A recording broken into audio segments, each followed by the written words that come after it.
Kaum muslimin jamaah Jumat yang dimuliakan oleh Allah, ketika membaca kisah Nabi Yusuf dalam Al-Quran, kita akan merasakan kebahagiaan di penghujung kisah. Karena kisah Nabi Yusuf alaihissalam disebutkan oleh Allah sebagai ahsanal qasas, sebagai kisah terbaik yang ada dalam Al-Quran. Nahnu naqussu alaika ahsanal qasas bima auhayna ilaika hadzal Qur'an wa in kunta min qablihi laminal ghafilin. Wahai Muhammad, kata Allah, kami akan ceritakan, kami akan kisahkan kepada engkau kisah terbaik yang kami wahyukan kepada engkau dalam Al-Quran. Maka membaca kisah Nabi Yusuf mendatangkan suatu kenikmatan, menghadirkan banyak pelajaran bagi kita. Nabi Yusuf awal hidupnya penuh dengan ujian dan cobaan. Saudara-saudara yang iri, saudara-saudara yang dengki, beliau dicampakkan ke dalam sumur, kemudian diperjualbelikan sebagai seorang budak. Di saat remaja, di saat tumbuh menjadi seorang pemuda, beliau difitnah, melakukan perbuatan yang tercela, sampai akhirnya dijebloskan dalam penjara. Tapi yang namanya kehidupan tidak ada sesuatu yang tetap. Kehidupan seperti roda yang terus berputar, ada kalah di bawah, ada kalahnya di atas. Dan itu juga yang dialami oleh Nabi Yusuf. Setelah ujian yang datang bertubi-tubi, akhirnya datang jalan keluar. Mula-mula beliau terbebas dari tuduhan dan fitnahan. Akhirnya keluar dari penjara. Tidak sekedar keluar dari penjara, keluar dari penjara beliau menjadi penguasa di Mesir, menjadi pemangku kekuasaan, menjadi pemegang kebijakan di Mesir. Tidak sampai di situ, beliau yang semula terpisah dari ayah dan ibu, terpisah dari keluarga, terpisah dari sanak famili, kembali Allah satukan di bumi Mesir. Setelah dikumpulkan dengan keluarga dan sanak saudara, beliau menjadi penguasa, menjadi orang yang dihormati, menjadi orang yang disegani di Mesir.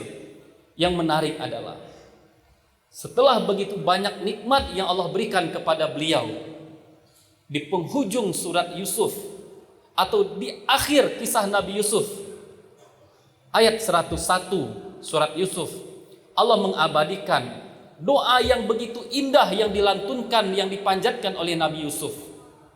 Allah mengabadikan doa Nabi Yusuf ini. Rabbi qad ataitani minal mulk wa 'allamtani min ta'wilil ahadits fatiras samawati wal ard anta wali fid dunya wal akhirah tawaffani muslima wa alhiqni bis solihin. Rabbi qad ataitani minal mulk, ya Tuhanku, sungguh engkau sudah berikan kepadaku sebahagian dari kekuasaan. Wa 'allamtani min ta'wilil ahadits, engkau juga ajarkan kepada saya bagaimana menafsirkan dan mentakwilkan mimpi. Fatiras samawati wal ard, engkau adalah pencipta langit dan bumi. Anta wali fid dunya wal akhirah, engkau ya Allah penolongku di dunia dan di akhirat. Tawaffani muslima, wafatkan saya sebagai seorang muslim. Wa alhiqni bis solihin, dan masukkan saya ke dalam kelompok orang-orang soleh. Kaum muslimin jamaah Jumat yang dimuliakan Allah, yang paling menarik dari doa Nabi Yusuf ini adalah doa ini diucapkan oleh beliau ketika beliau sudah meraih kesuksesan. Doa ini beliau ucapkan, beliau panjatkan, bermunajat beliau kepada Allah ketika beliau sedang berada di puncak karirnya, bukan ketika beliau sedang berada di dalam sumur, bukan ketika beliau sedang berada di dalam penjara, tapi ketika beliau sudah berada di istana. Apa kata beliau? Rabbi qad ataitani minal mulk, ya Allah ya Tuhanku. Kalau kita perhatikan, hampir seluruh doa para nabi yang diabadikan, yang disebutkan oleh Al-Quran, diawali dengan kalimat Rabbi au Rabbana, ya Tuhanku, ya Tuhan kami. Hampir semua doanya seperti itu. Doa Nabi Ibrahim misalnya, Rabbana taqabbal minna innaka antas sami'ul alim. Doa Nabi Adam, Rabbana zalamna anfusana wa illam taghfir lana wa tarhamna lanakunanna minal khasirin. Hampir semua doa yang diucapkan oleh para nabi dan kita ikuti doa para nabi, diawali dengan kalimat Robbi atau Robbana, ya Tuhanku, ya Tuhan kami. Kenapa demikian? Karena salah satu makna dari kalimat atau kata Rob adalah Al-Murabbi. Arti dari kata Al-Murabbi adalah yang menjaga, yang memelihara, yang merawat. Alhamdulillahirabbil alamin. Segala puji bagi Allah Rabbul Alamin, yang menjaga, yang memelihara, yang merawat alam semesta. Itu makna dari kata Rabb, Al-Murabbi, penjaga, pemelihara, yang merawat. Maka ketika para nabi dan ketika kita menyebutkan kata Rabbi, Rabbana dalam doa kita, itu kita sedang mengakui kelemahan kita. Ya Allah yang menjaga kami, ya Allah yang merawat kami, ya Allah yang memelihara kami. Kami ini lemah.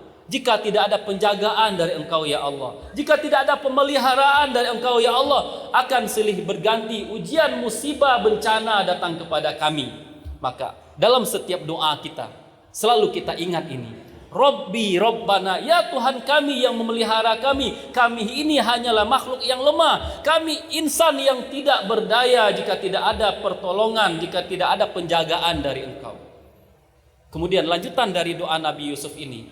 Qad ataitani minal mulk wa 'allamtani min ta'wilil ahadis.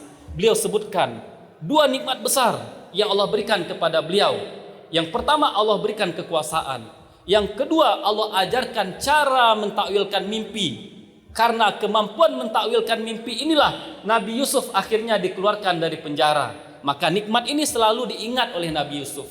Dari doa Nabi Yusuf ini kita diajarkan, kita diingatkan. Di saat kita sedang menang, di saat Allah berikan kita kenikmatan, di saat kita naik jabatan, di saat harta kita bertambah, jangan pernah lupakan Allah sebagai pemberi nikmat. Ini yang diajarkan oleh Nabi Yusuf kepada kita. Di puncak karir beliau, ketika sedang berada di istana, ketika sedang menjadi pemangku kekuasaan, beliau berkata, ya Allah, Engkau yang memberikan kekuasaan ini kepada saya. Ya Allah, Engkau yang mengajarkan saya takwil mimpi sehingga saya bisa keluar dari penjara. Mengajarkan kepada kita, setiap kali bertambah nikmat Allah kepada kita, setiap kali karir kita naik, setiap kali jabatan kita naik, kita selalu rendah diri. Karena inilah ciri utama orang tawadu. Setiap kali mereka naik, setiap kali posisi mereka semakin tinggi, mereka tidak semakin merasa lebih hebat dari orang lain. Mereka semakin merasa rendah diri. Begitu juga orang-orang yang tawadu. Setiap kali nikmat Allah bertambah kepada mereka, harta mereka bertambah, rezeki mereka berlimpah, mereka akan semakin bersyukur kepada Allah. Qad ataitani minal mulk wa 'allamtani min ta'wilil ahadis. Engkau berikan kekuasaan kepadaku ya Allah, Engkau ajarkan mentakwilkan mimpi kepadaku. Lanjutan dari doa Nabi Yusuf. Fatiras samawati wal ard. Ya Allah, Engkau adalah pencipta langit dan bumi. Ini salah satu teknik agar doa kita dikabulkan oleh Allah. Ini salah satu adab dalam berdoa yang diajarkan oleh Nabi Yusuf. Kita puji Allah. Siapa yang ingin doanya segera dikabulkan oleh Allah, banyak-banyak memuji Allah dalam doa. Ketika kita butuh kepada manusia, ketika kita minta tolong kepada seseorang, biasanya kita akan sebut kebaikan-kebaikan mereka, kita puji mereka. Begitu juga adab kita dalam berdoa kepada Allah. Jika kita merasa selama ini sudah banyak doa yang kita panjatkan, sudah sering kita berdoa, tapi masih saja belum dikabulkan oleh Allah, kita mungkin masih belum pandai merayu Allah, masih kurang puji-pujian kita kepada Allah. Ini yang diajarkan oleh Nabi Yusuf. Fatiras samawati wal ard.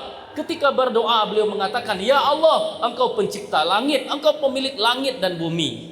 Ketika ingin dilapangkan rezeki kita, kita sebut ya Allah yang maha pemberi rezeki. Ketika kita ingin mendapatkan kasih sayang dari Allah, ya Rahman, ya Rahim, kita sebut Asmaul Husna. Kita sebut sifat-sifat Allah yang baik, agar apa yang kita minta segera dikabulkan oleh Allah. Lanjutan dari doa Nabi Yusuf. Tawaffani fatiras samawati wal ard, anta waliyyi fid dunya wal akhirah. Engkau ya Allah, penolongku baik di kehidupan dunia maupun nanti di kehidupan akhirat. Sekali lagi kita ingatkan, doa ini dipanjatkan oleh Nabi Yusuf ketika beliau sedang berkuasa, bukan ketika sedang berada di penjara, bukan ketika sedang berada di sumur, ketika sedang duduk di singgasana. Apa kata Nabi Yusuf? Ya Allah, Engkau adalah penolongku di dunia dan di akhirat. Nabi Yusuf sangat menyadari, semakin tinggi kedudukan seseorang, semakin tinggi posisi seorang, dia semakin butuh kepada pertolongan Allah. Kalaulah bukan karena pertolongan Allah, jabatan yang tinggi, kedudukan yang tinggi bisa mencelakakan orang.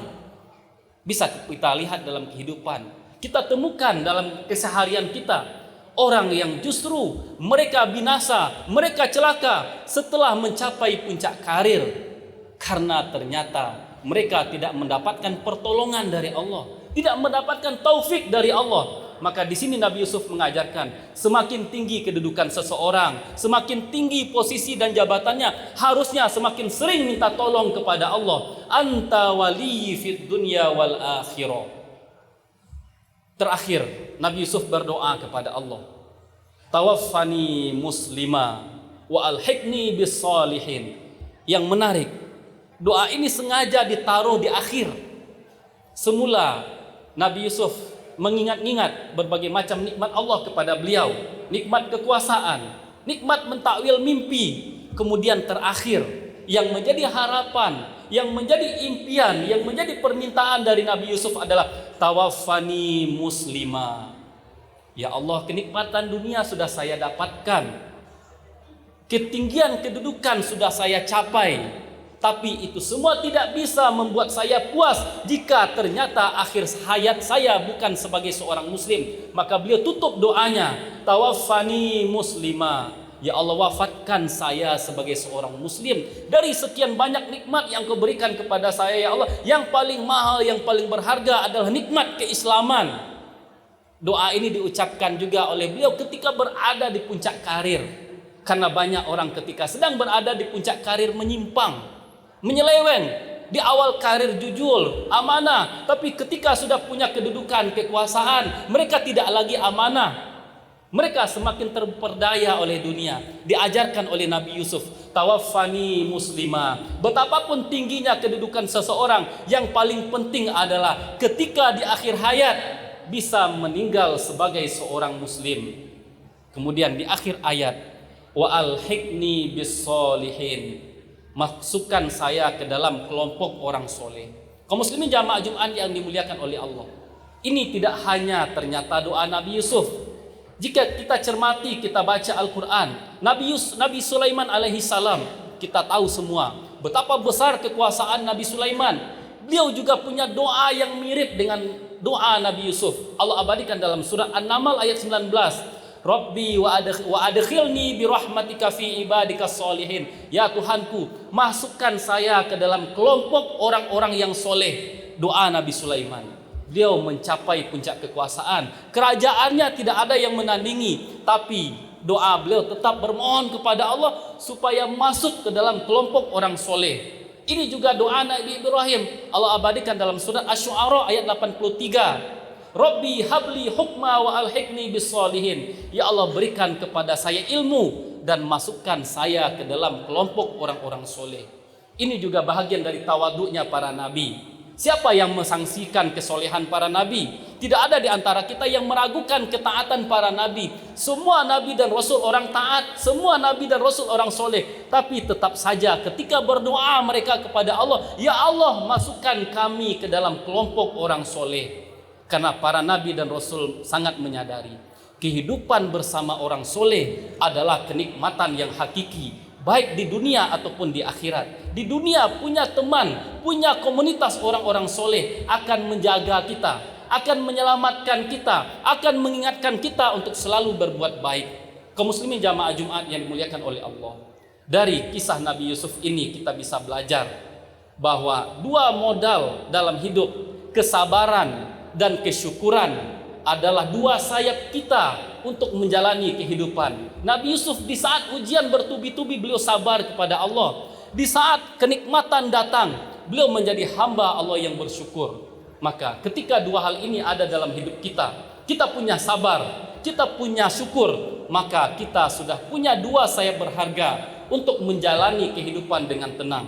Aku qouli hadza astaghfirullah li wa lakum lisairil muslimin wal muslimat fa'tabiru ya ulil absar la'allakum turhamun.